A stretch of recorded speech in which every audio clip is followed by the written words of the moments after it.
Well, ladies and gentlemen, it would appear that the lady wills it. And yes, today we're back with the Bretonnia vs. Beastmen showdown, one of my favorite matchups of all time. I really think it's quite thematic, quite fun. Really cool to see the big angry knights of the realm with their lances going fisticuffs against the big monsters like minotaurs, razor gores, all that sort of good stuff. But today we do have the Enchantress against the big boy himself, Torox the Brass Bull. Now, Enchantress is and has been considered for the long time to really be the meta pick for the Bretonnians. Obviously, with an AoE Mortis Engine effect, very cheap price point, the ability to heal. What's not to love about that? She has pretty much two of the strongest mechanics in the entire game via Mortis Engine and healing, all on a stick that is very, very cheap. And Torox is great as well. Unlike Nakai, he can actually move around and be pretty effective. He's pretty much what Nakai lays in bed at night and wishes he was. This bad boy hits like a truck. He's heavily armored. He has a really nice damage reduction ability that allows him to get in there and dig out the very difficult Bretonnian characters, because oftentimes you will see double Paladin with Enchantress, and they can be pretty tough to remove for, many factions really, but the Beastmen do have Torox and he's an excellent tool. So on top of that, it looks like we have Gorbel. So yeah, there's going to be a pretty nice little goon squad. Now for the Bretonnian army here, it is going to be a vanguard of the Wardens of Montfort in conjunction with Mounted Yeoman Archers.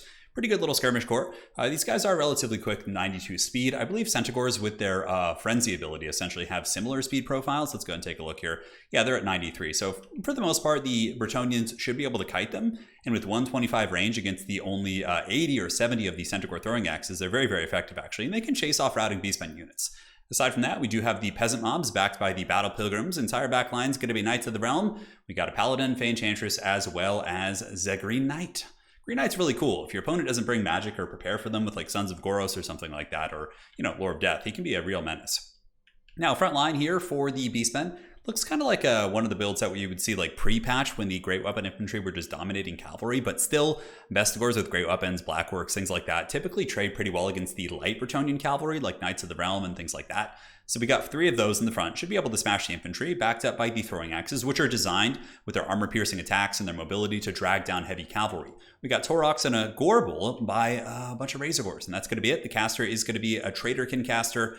So let's see how this battle unfolds. We'll do a little bit of fast forwarding as the armies approach one another. Some light skirmishing from the Bretonnians poking into the Bestigor herds here in the front line. The Beastmen playing it relatively right. You would probably want to have your chaff out front like the Ungors instead of the big ones, but really not that big of a deal there as the Beastmen forces do advance in and take a little bit of poke from the Yeoman Archers, who are doing a great job. I mean, that kind of damage is quite nice, and it looks like a Traderkin going down. A little bit of a curious cast there. Probably should have saved it for a blob, although it does do a little bit of damage, but paying, 11 wins of magic for 2 models off a Mounted Yeoman unit, definitely not worth it in my opinion.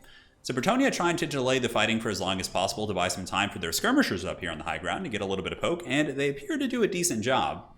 But now comes the Bestigor. Paladins, Green Knight, and the Enchantress going to be surging forward. Enchantress is on foot, which I kind of like. Anti-large Gorbel isn't going to be quite as effective. Granted, on her Unicorn, she can really just be a pain in the late game. So in the front, we do have a frontline clash. We have the Torox, the Gorbel, going against Green Knight and the Paladin. And here we have some Bretonnian Knights looking to do a little bit of a hammering maneuver. So it is going to be Knights of the Realm. And the spears are not braced. They're on the move right now. And the big old Knights of the Realm should be able to finish those guys off or at least do some brutal damage. Now back in the epicenter of combat, we do have the main fight. Ooh, look at that. Dwellers below coming in for the Bretonnians. And that will tear apart the Bestigors pretty well. Really nice cast there.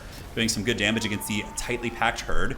And the Peasant Mobs, of course, get crumped, but the Beastmen are also cackling in the night as big old Torox getting in there with the steel or brass horns or brass chair. He'll probably sit in a brass chair. And he is beating down this Paladin horribly. And that was actually a very good Traderkin cast. It does hit pretty much everything here. And the Paladin does get heavily beaten down. And Enchantress might be in the danger zone. A little bit of an overextension from Bretonnia, perhaps. Slightly unsupported were their characters. But here comes the Knights. And for the lady, getting in there. Big lance on top of Torox. And the Gorbel doing some big damage while the Green Knight tries to defend the Enchantress as she is surrounded by a very scary amount of bacon. Now, Bestigors are cool and all, but if the Enchantress isn't dealt with, the Mortis Engine effect from the Fae is pretty much going to be soloing all those units. So here comes Knights of the Lionhearted, as well as the Knights of the Realm, getting a very good surround of the Beastmen. So it's like both players are taking a methodical approach of just taking turns surrounding one another, which is pretty hilarious. And here we have the Knights of the Realm battling the Bray Shaman of the Wild, as well as Razor Gores. Good fights of them. They, of course, have that anti-large bonus, which makes them exceptional against large targets. And if you guys are new to the game, you can see the entity size of units right here. This is the large size, and the smaller size you can see is indicative here when I have the infantry unit selected. So Knights of the Realm on the run, being chased down by quite a bit of bacon. The Enchantress and the Knights still holding here, and the Mortis Engine doing great work. Actually, Gorbel does get a little bit beaten up by the Green Knight as well as the Paladin, but the Paladin does give his noble life here, most likely, for the lady. And the Enchantress getting knocked around, her dress flying everywhere. while the Knights of the Lionhearted here on the flank continue to work on the Centaurs and other units. So we take a big macro look at the battlefield. Bretonnia does have a fair amount left. They have 71 battle pilgrims, 90 spearmen at arms here. They do also have the Wardens of Montfort and some cavalry units, which can be used to break ranks, because even though their stats suck and they don't really do much damage in melee, if you attack a unit from the back or somebody that's inundated in combat, it's going to be good, right? You can potentially break those units. Now, balance of power is a little bit Beastmen favored, but of course you guys know that Beastmen are always a little bit ahead on the balance of power. It's just kind of a little bug or like a little bit too much value on certain units. But Enchantress going fisticuffs here with the Brass Bull. Not going to go super good for her. It looks like there is going to be some Lore of Life coming, but Torox does deny that spell. He knocks her down there, and the Enchantress will be casting it again, I would imagine. Is it going to be a Dwellers? I would imagine an Earthblood probably to try and heal the Enchantress. No, it's going to be a big Dwellers below. Did she even bring? No, she did not bring Regrowth, but the Dwellers does quite good. The giant forest roots and branches reach up from the earth and start tearing apart the Beastmen army, protecting the Green Knight. Very, very thematic for sure. While the Battle Pilgrims continue to fight here on the flanks, Spearmen fighting the Bestigors. And it's really going to come down to Enchantress. If she's alive, well, all the Bestigors will die to the Mist of the Lady. If she's not alive, then Torox and the Bestigors will simply dominate. So I think that's my kind of topical analysis here. Granted, Green Knight could also be another X factor. He's very, very healthy, and a really nice charge right there as the Knights of the Realm do get those lances fully couched, fully erect, and are able to hang into Torox the Brass Bull. And he takes quite a bit of work. His leadership holding on. It looks like he's going to be going for Fae, or maybe trying to outrun the Green Knight. We'll see. So what do the Beastmen have left? Their caster is still in business, so it looks like maybe there will be another Traderkin on the table, providing a little bit of magic damage against Green Knight. Certainly not going to be enough. And now the Mist of the Lady continues to drain down the Ungors while the Enchantress moves. A big Earthblood would be really nice right now. Like an Earthblood on top of Enchantress and the Green Knight, as well as these Knights of the Lionhearted. That would for sure be a big game changer. But Beastmen caster, a little bit of a mistake here. The Beastmen do let their caster get caught. There was no reason that really should have happened.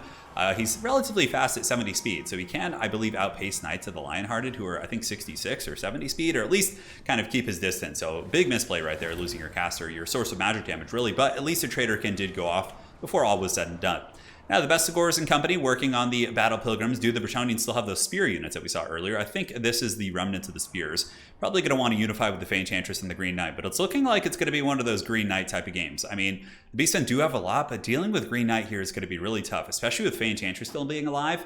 And the fact that the battle's kind of leading this direction means that the Fae is going to get Arcane Conduit, which will regenerate her Winds of Magic, and essentially give her access to more Earthbloods, which will be super valuable for the Green Knight here. So once again, a little bit of skirmishing here as the old Beastmen just pick off what they can.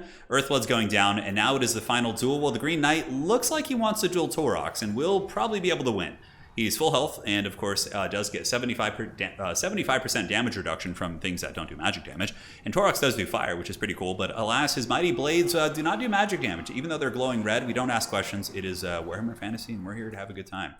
So Knights of the Realm trying to chase down these scraps here while the Enchantress goes in and sacrifices herself, moving in and doing some Dragon Ball Z shit all up on these Beastmen right here. And Torox going to be going in for the kill. This is a smart play. He does get a hit there, I believe. Let's go ahead and check. Yeah, Enchantress pretty damaged, but I don't think he made contact. And the entire time that she's not being dealt with, she is draining the health of all these units. You can see that kind of effect going down on all of them is going to be hurting quite bad. And Torox does move in there, but I think Green Knight's just going to be terror-routing too many of these units. Bestigor herds are immune to psychology while their Primal Fury is active, but once that does wear off here, you can see when their leadership gets below 50%, they essentially lose that ability and do become routable. They're not quite as good as the good old Black Orcs. Now, Torox still fighting here. We can do a little bit of fast forwarding. It does look like a Mortis Engine grind, and Torox the Brass Bull does finish off the Enchantress, but I don't know, is Green Knight going to go down here? Man, this is a wild-ass game. Jesus, I thought the Enchantress would endure and break that army, but really good cycle charging from the Beastmen player for sure. So he's pulling back Torox, he's refreshing that charge bonus, and he's hammering into the Green Knight. Now what Green Knight needs here is a terror route on these guys, but the Primal Fury is active here. Primal Fury is also active on the Ungor Spearmen, so they're pretty much ITP right now. And Torox sitting back, I would imagine the Bretonians just waiting. They need to attack Torox every time he comes in there, but it looks like that's going to be a break.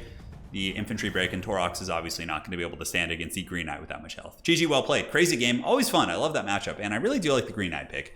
I feel like Beastmen players used to bring Lore of Death just like with Spirit Leech, just to be safe, because Spirit Leech is good against Paladins. It's also good against Green Knight. Good against elite cavalry. Like, I feel like that's pretty safe, though Traderkin can be okay. I think Rusty played, he didn't play a bad game. A couple mistakes though with the caster getting caught as well as the Traderkins in the beginning being super inefficient. I think little things like that, had they been corrected, he would have most likely won the game. Just little things like that. It was really good. And both Jay Phoenix and Rusty, great players here. So thank you guys for sending in the replay. Hopefully you enjoyed that one, and we will be back with more battles soon.